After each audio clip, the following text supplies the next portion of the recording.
বাঁচতে হলে খাবার ও পানি প্রয়োজন, সেটা যেভাবেই হোক জোগাড় করতেই হবে, কারণ সবাই বাঁচতে চায়।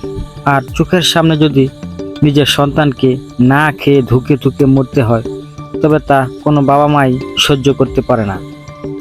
আর তাই একটু খাবার, একটু ত্রাণ, এর জন্য নিজের জীবন বাজি রেখে খাবার সংগ্রহ করার জন্য প্রতিটা গাজাবাসী প্রতিনিয়ত চেষ্টা করে যাচ্ছেন।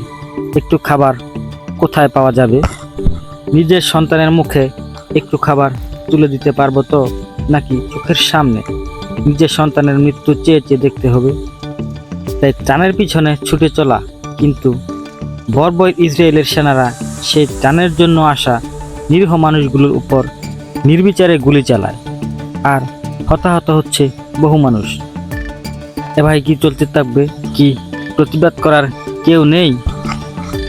200 কোটি মুসলমান, তারপরও ইহুদিদের কাছে আমরা কতটা অসহায় আমাদের নবাগত শিশুরা। আমাদের শিশুরা দিনের পর দিন না খেয়ে একে একে মারা যাচ্ছে, অথচ আমাদের বিভিন্ন দেশের শক্তি সামর্থ্য থাকার পরেও আমরা একজন মুসলমান অপরজন মুসলমানের পাশে এসে দাঁড়াচ্ছি না।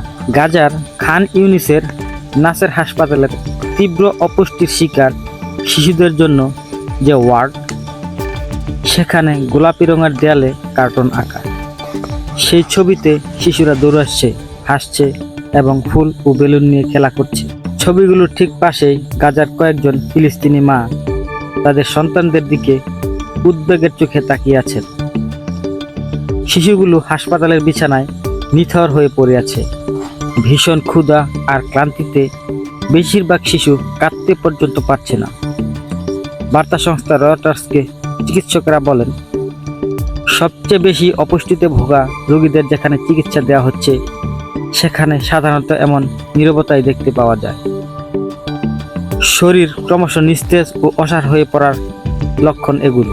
ওই স্থানে থাকা এক শিশুর মা জেইনা রাদওয়ান, তিনি বলেন, আমার শিশু সব সময় অবসন্ন হয়ে থাকে, এভাবেই শুয়ে থাকে, সে কোনো সারা শব্দ করে না। এই মা বলেন, তিনি তার মেয়ের জন্য দুধ বা পর্যাপ্ত খাবার জোগাড় করতে পারেননি। সে বুকের দুধও পাচ্ছে না, কারণ আমি নিজেও না খেয়ে থাকছি। তিনি বলেন, পুষ্টি না পেলে শুধু আমার মেয়ে না, আমি নিজেও বাঁচব না। গত সপ্তাহে রয়টার্সের সাংবাদিকেরা নাসের মেডিকেল কমপ্লেক্সে 5 দিন অতিবাহিত করেছিলেন। গাজায় ভীষণ রকমের অনাহারে থাকা শিশুদের যে 4টি মাত্র চিকিৎসা কেন্দ্র, সেখানে তারা 4-5 দিন অবস্থান করেছিলেন পর্যবেক্ষণ করার জন্য। সেখানে থাকার সময় তীব্র অপুষ্টিতে আক্রান্ত 53 শিশুকে ভর্তি করা হয়। 2023 সালের অক্টোবরে ইসরায়েল হামলা শুরু করার পর গাজার খাদ্য মজুদ দ্রুত ফুরিয়ে যায়। এবছর মার্চ থেকে ইসরায়েল গাজায় সব ধরনের ত্রাণ প্রবেশ বন্ধ করে দেয়। গত মে মাসে অবরোধ খানিকটা শিথিল করা হলেও ফিলিস্তিনি স্বাধীনতাকামী সংগঠন হামাসের হাতে ত্রাণ পৌঁছানো বন্ধের অজুহাতে ইসরায়েল নানা বিধিনিষেধ আরোপ করতে থাকে। গাজায় ত্রাণ প্রবেশ করার বিষয়ে জানতে রয়টার্স থেকে ইসরায়েলি সামরিক সহায়তা সমন্বয়ক সংস্থার সঙ্গে যোগাযোগ করা হয়েছিল। ইসরায়েল গাজার ত্রাণবাহী ট্রাক প্রবেশে কোনো বাধা দেয় না, তবে আন্তর্জাতিক সংস্থাগুলো গাজার ভেতরে ত্রাণ সংগ্রহের চ্যালেঞ্জের মুখে পড়ছে। ইসরায়েলি সেনাবাহিনীর দাবি, তারা ত্রাণ ও সংস্থাগুলোকে আন্তর্জাতিক সম্প্রদায়ের মাধ্যমে নিয়মিত চিকিৎসা সেবা সহ সবকিছুই সরবরাহ করছে এবং সহায়তা করছে, এবং সংস্থাগুলোর সঙ্গে মিলে গাজার হাসপাতালগুলোর প্রয়োজনীয় চাহিদা মেটানোর চেষ্টা চালিয়ে যাচ্ছে। কিন্তু তারপরও গাজাবাসী কী কারণে দিনের পর দিন না খেয়ে বিনা চিকিৎসায় মারা যাচ্ছে?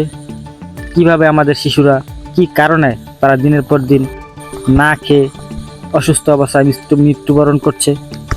দেখার কি কেউ নেই? কেউ কি তাদের পাশে দাঁড়ানোর মতো কেউ নেই?